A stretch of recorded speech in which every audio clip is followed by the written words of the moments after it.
গ্রহণ করি যে আমি জল সাশ্রয় করব এবং জল দূষণ প্রতিরোধ করব। আমি এই শপথ গ্রহণ করি যে আমি জল সংরক্ষণের জন্য আমার যথাসাধ্য চেষ্টা করব। আমি এই শপথ গ্রহণ করি যে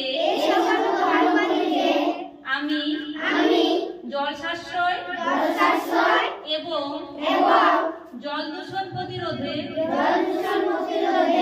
অন্যদের উৎসাহিত করব। জল আমাদের জীবন, তাই এটিকে রক্ষা করব। জল বাঁচাও, ভবিষ্যৎ বাঁচাও।